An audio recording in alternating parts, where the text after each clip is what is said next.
now let's begin looking at the actual liberties that you have. And we'll start, as the Constitution does, with freedom of religion. This is in the First Amendment, and what it says is Congress shall make no law respecting an establishment of religion or prohibiting the free exercise thereof.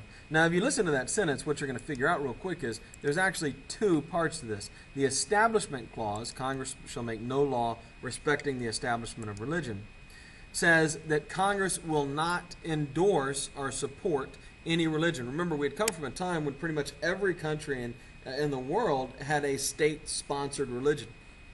And our founding fathers didn't want us to have that. Now, there's been a lot of debate, of course, about what this exactly means. Some people say it just means that there can't be a state-sponsored religion. But other people argue that there must be a wall of separation, which is Thomas Jefferson's phrase, between the church and the state. And the courts have traditionally interpreted this to mean that the government can show no favoritism towards any particular religious belief. Now, one place this comes up is in religious schools. Can government money go to a religious school? And this was resolved by the courts in Lemon v. Kurtzman. This is a 1971 case about public funds going to a religious school. And here's what the court says. The court says that, yes, religious schools can get public money, but they can't spend it on religious activities. So it has to be spent on what we call a secular legislative purpose. So, for example, if a religious school gets money and they spend it on Bibles, that's unconstitutional.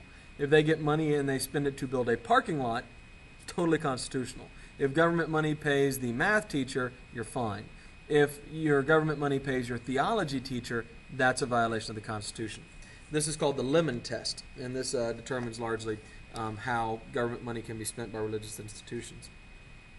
A related case in 2002 is Zellman v. Simmons Harris. And this supported a program where government-provided vouchers for private schools could be used to pay for religious education. Another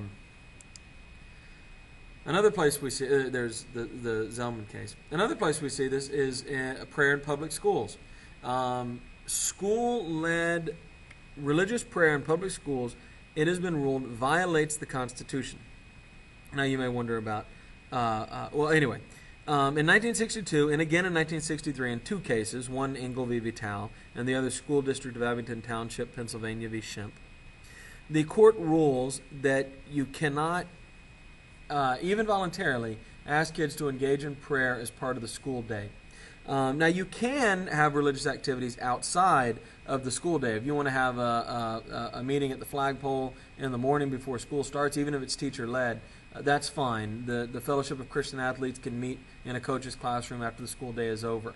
But an employee of the school cannot lead a religious activity during the school day. That's the way the Constitution has been interpreted. Places we see the Establishment Clause come into play are in issues like the teaching of creationism, the biblical story of creation. This has generally been ruled unconstitutional.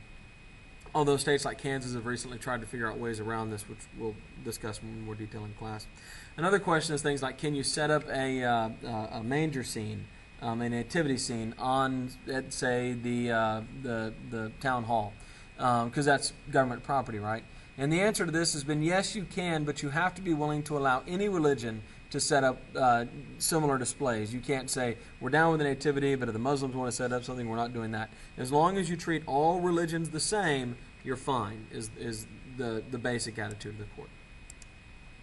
The other part is the Free Exercise Clause, and this is the part about the government not stopping you from practicing your religion. Now, we should be clear about this because this also gets a little confusing. The landmark case here deals with Amish people who don't believe in sending their kids to school. And of course, every state has laws requiring you to send your kids to school. And so the case is Wisconsin v. Yoder in 1972. And basically the court here makes a deal with the Amish in a way. They say that children have to go to school to the 8th grade, but high school is optional if you're Amish. And the principle here is the Constitution says you can believe anything you want, but it doesn't mean you can do anything you want. And so practice is separated from belief. So can you believe in, human sacrifice to your volcano god? Absolutely. Can you sacrifice somebody? No. And so the free exercise is pretty severely limited because you're not really allowed to exercise, you're allowed to believe. Otherwise, your religion can be curtailed. In 1998, in Employment Division v. Smith, this is an Oregon case, where a guy is fired from his government job for doing peyote, and he explains that he's a Native American and it's part of a religious ritual. And the courts say, well, you can believe that peyote has religious properties, but if it's illegal and you do it, you can still be punished for that. So anyway, that's a little bit about how free exercise has been interpreted. We see this a lot, particularly if you watch crime shows like Law and Order and stuff, where maybe a kid gets sick and the parents don't believe in medicine and they let the kid die, and then the court always comes in and says, well, that was negligent homicide, you killed him. You can believe he doesn't need medicine, but if he dies from you not giving him medicine, you're still at fault. So anyway, that's the first of our great rights, freedom of religion.